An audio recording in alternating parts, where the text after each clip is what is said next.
Ladies and gentlemen, it has been a while, but we are back. Now, let's talk about one man. A man who has been mocked. Mtu ana akili. Mtu mkubwa lakini hana akili. A man who has been attacked. A man who at some point many thought that he is finished. Yet today, political analysts are saying something shocking, that when it comes to 2027 election, there may be no one single individual with more influence than Gachagua. I want to tell you, my fellow Kenyans, mimi kama kijana naweza sema 2027 ni Gachagua atupe mwelekeo. And here is the uncomfortable truth for the ruling class. The road to State House may pass through one place, Mount Kenya, and to be more specific, Wamunyoro. And William Ruto, because you call me a tribalist, the day you come to Wamunyoro, you come with a translator. And the man holding that key, the key to State House, is none other than Gachagua. Let me give you the whole report. If you love this kind of content, go ahead and like this video and subscribe. Now let's get to the video. I present to you the Kenya Kwanza running mate candidate, my brother and friend, Rigathi Gachagua.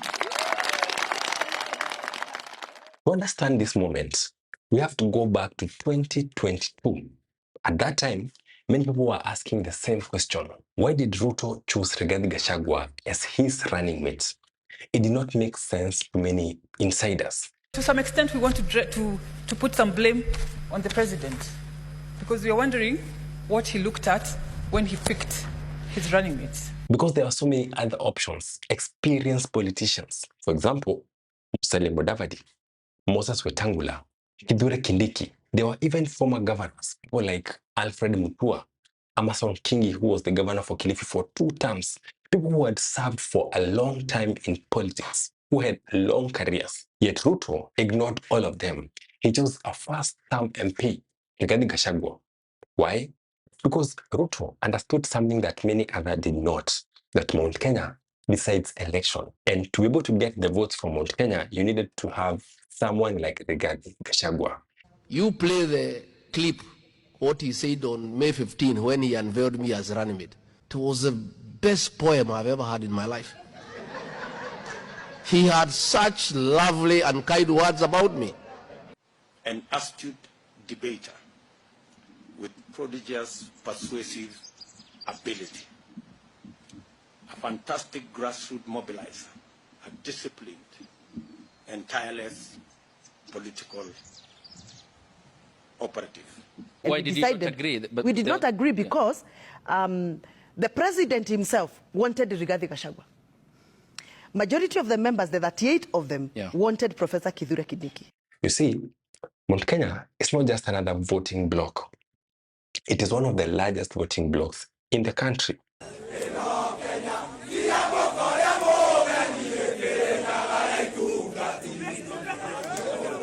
If that tribal cards work, that Kikuyu will vote against Ruto, Kabo will vote against Ruto, Kisi the same. Watu wa Baruya washikane na opposition watoe candidate. The only master pray yenye itatoa Ruto kwa seat. In 2022, the region delivered a massive percentage to Ruto's support. To be specific, 47% of his total votes. And analysts believe that by 2027, with the ongoing voter registration increasing, the region could produce millions more votes, which means something very simple. Any serious presidential candidate must win Mount Kenya. But today, many analysts say that there is only one gatekeeper. This gatekeeper is Rigathi Gachagua. Mr. Speaker, ndani ya Mlima, kaunti zote 10, yule ambaye hatafikiria koti la Likiti, iwe mbunge, iwe MCA, iwe senator, governor, yeye ni home. Na hiyo ndio ukweli wa mambo.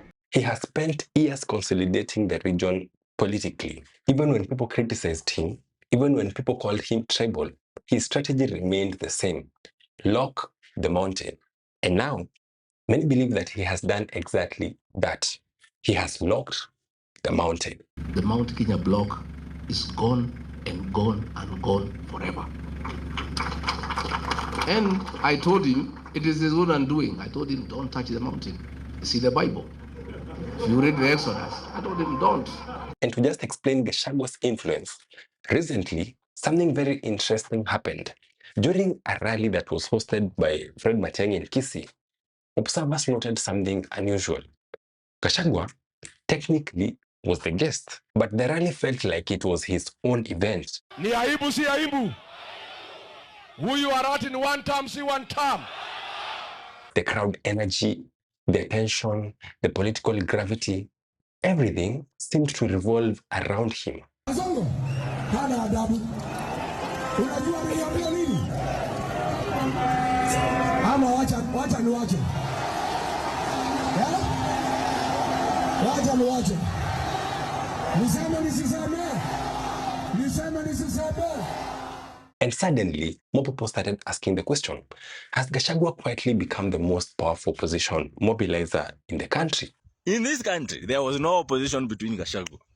The only time William Ruto got an opposition and the opposition got a voice was when Gachagua was impeached. For just a moment, let us look at all the major political camps heading into 2027. First, we have the united opposition. Many insiders admit something that is very uncomfortable, that when Gachagua disappears from political scene, even briefly, momentum drops. When he travels abroad, like recently when he was in America, the opposition movement slowed down significantly. Where is the opposition in Kenya in Gachagua's absence? That tells you something important. They need him. Gachagua, and I've been telling people, Gachagua is now becoming Raila. Larger than life. Yeah, larger than life. Where he is, everybody is nothing. Second, let's talk about the youth movement around Sifuna. Interestingly, they rarely attack Gachagua. In fact, many young leaders speak about him with caution. The members of the united opposition, let them keep doing what they are doing. Why? Because they understand something very simple, that if they ever want to win the presidency, they will need Mount Kenya.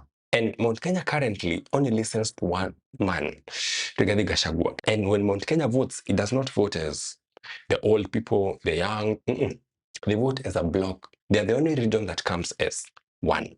The other day we went around Murang'a villages with Governor Kangata, talking to people, because I said I want someone to be as a witness. So we went around Murang'a with Kangata, listening to people. They are telling me in 2027, these 6 million votes, they'll put in one basket. And then there is the biggest irony. The person who knows Gachagua's value better than anyone else is the president himself, William Ruto, because he saw it in 2022. Mimi ninatishwa, nashurutishwa, naangaishwa na DCI ati kwa sababu nimesimama na William Ruto. Which creates a very strange political reality today, that the man who helped deliver the presidency is now one of the biggest threats to the same presidency. Ni vile tu amjui. Hii mjamaa tumeweka kwa kona. Si ndio? Kalonzo amefunga Ukambani, amefunga Pwani. Si ndio? Kesho tunaenda na Matiang'i kufunga Gusii na Kuria na Nyanza. Si ndio? Eugene Wamalwa anatembea na Sifuna wamefunga Magharibi. Si ndio? Si Nairobi mmefunga? Na Mlima? Imefungwa haijafungwa? So hii jamaa atapitia wapi? And that makes the route to 2027 extremely complicated. William Ruto ukitaka kuongea na mimi ukuje na translator. Some political analysts are going even further. They are saying something surprising, that even if Ruto somehow wins the election in 2027, without Gachagua, he might still need him after the election.